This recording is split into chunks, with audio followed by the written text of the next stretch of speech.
everyone, and my name's Michelle, and this is my introduction for TheCrunchyLife. I'm so excited about this collab channel. It's just going to be so much fun. So my channel is ShellyNkidlets, and I'm just going to tell you a little bit about myself. So my partner Mick and I, we live in Australia, in a little community just west of Sydney, not too far west of Sydney. And we have 4 children, 2 boys and 2 girls. Harry is 11, Charlie's 9, Matilda's almost 7, and Amelia is 22 months. So we're pretty busy, but it's so much fun. So, so a little bit about my beliefs and my parenting style, I guess you'd call it. I've always been an attachment parent, but when I was younger and I had my first children, I tended to listen to other people's advice, even though it didn't feel right to me at the time. And there are a few things that I did with my 2 older boys that I really, really regret, and I've been trying to make up for it ever since. Mainly sleep issues more than anything else. They're both intact. I don't believe in circumcision. I don't believe that circumcision in this day and age is necessary.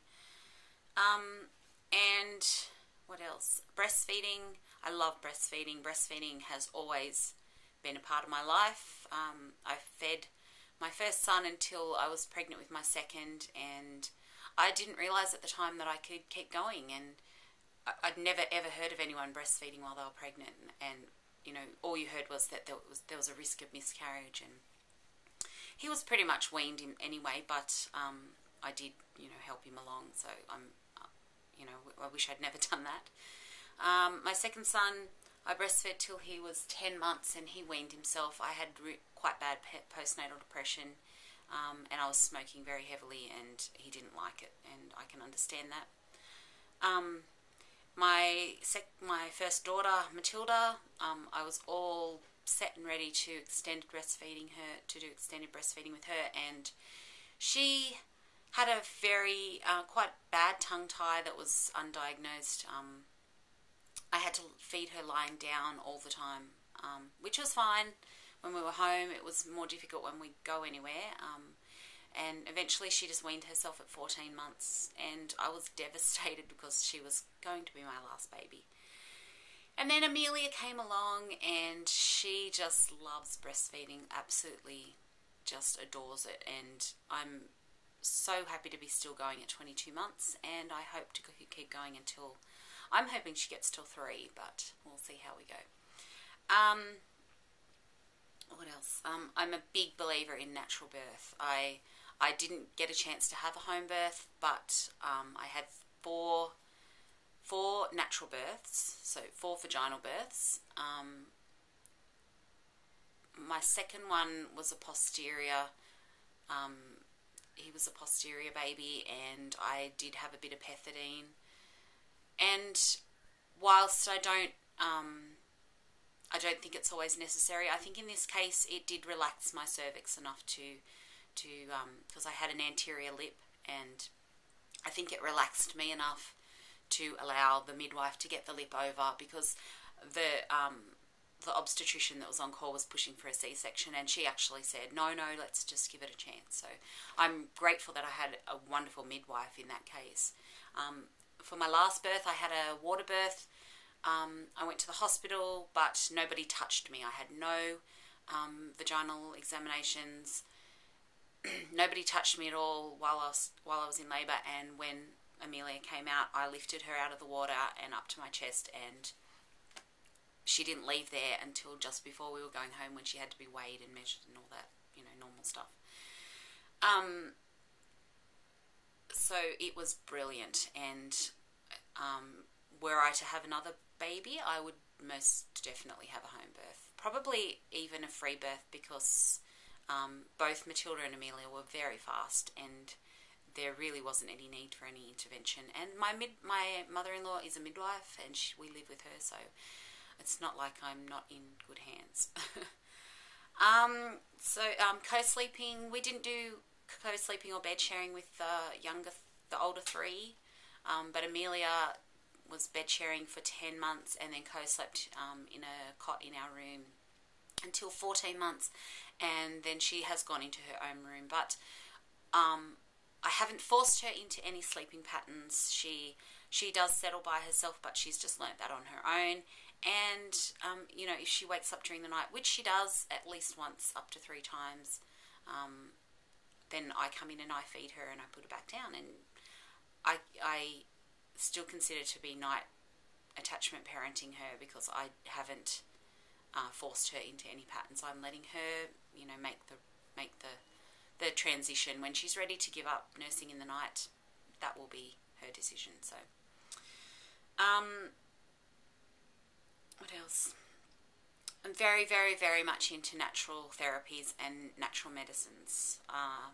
I'm not a person who rushes to the doctor for every little thing that's wrong with my children or myself. I know my kids better than the doctors do, and I can safely say that my children are not going to have a problem with antibiotics, because each of them, apart from Amelia, have all only had antibiotics once. And even now, Harry had a kidney infection, so yes, I would give him antibiotics for that. But Matilda had an ear infection, and I think that perhaps we could deal with that in a more homeopathic way now that I've read more about it.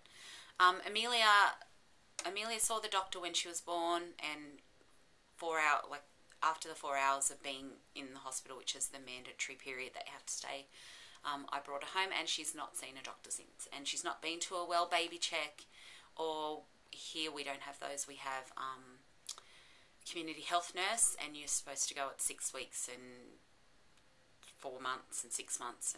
But I know she's putting on weight. I know she's healthy, so I haven't taken her. Her blue book, which we get when we leave the hospital, is empty, apart from her immunisations, which we did a delayed immunisation schedule with Amelia. And also we've selected to not have a few vaccinations like the hepatitis B and chicken pox. She hasn't had those, and she hasn't had her measles, mumps, rubella. And she won't have those until she goes to school, because I don't think that it's necessary. We don't have her in daycare. So, she doesn't need to have those things. She's not surrounded by them. And the other kids are all immunised. They were immunised before I had really read into it. And I'm very lucky that they had no adverse reactions to anything. So they don't have the flu vax. None of us have the flu vax. And my daughters and I certainly won't be having Gardasil, because it's too dangerous, and I don't believe that it's necessary. So I'm going to be putting in a garden this year, so I will show you that as we go along. Our backyard is pretty big, and I used to have a vegetable garden, and then we had trouble with possums, so I'm going to have to put up fences and things to keep the possums out. So that's my plan for spring, because we're in autumn now, so we're coming into winter. So in early spring, I will start to get that ready. So I'll let you, see what I'm doing. And the other thing that we're really aiming for this year, I'm really aiming for this year, is for us to get a better diet. We have a sugar-free diet. But I'm aiming for more whole foods and more organic foods, and a more fruit and vegetable-based diet than a meat diet. So that's a big thing that I'm trying to change over the next few months, especially during winter, which I find it's easier because I can make soups and, stews that are really warm and filling, but, don't have to have meat in them. So that's going to be fun. Screen time. I'm trying to cut down on the kids' screen time, because my oldest son is very, very addicted to the computer. And I really, really like the computer, because I think that he is someone who would really benefit from unschooling. And at the moment my 3 older children are in public school, and we did that because Harry was assessed when he was in year 1, so when he was 6 years old, and they found that he was, you know, very, very smart. And I was worried at the time that I couldn't provide, you know, the education that he needed at home. So, and my husband is very much school, university, science. You know, he's very different to me in that way. So, he pushed towards school, and I think school's been really good for Harry. But at the same time, the most learning that he's done has been on his own. So, he just blows us away with the information that he stores in that brain of his. And then Charlie, he loves school, so, you know, we wouldn't pull him out, and Matilda's really enjoying it too. So at the moment they go to school. We try to get them out in nature as much as possible when they come home, and so that's my plan for the winter, is to try and cut down on screen time. We struggled over the summer because it rained so much here. We had the wettest summer. Like it almost felt like we didn't have a summer. We didn't actually go to the beach this year because there was no summer. It was bizarre. So they spend a lot of time inside watching movies and things. So this winter I'm hoping to cut that down and, you know, do more family things together and, yeah, have more fun outside. I'm not a great big outdoor person, but I'm trying really hard to push myself to get out there more and be outside, because I think it's much better for them and it's much better for me too. So yeah, that's us. We're a big family. We're also, in this house, we're a multi-generational family. We live with my mother-in-law as well, which has its ups and downs, but overall it's been pretty good.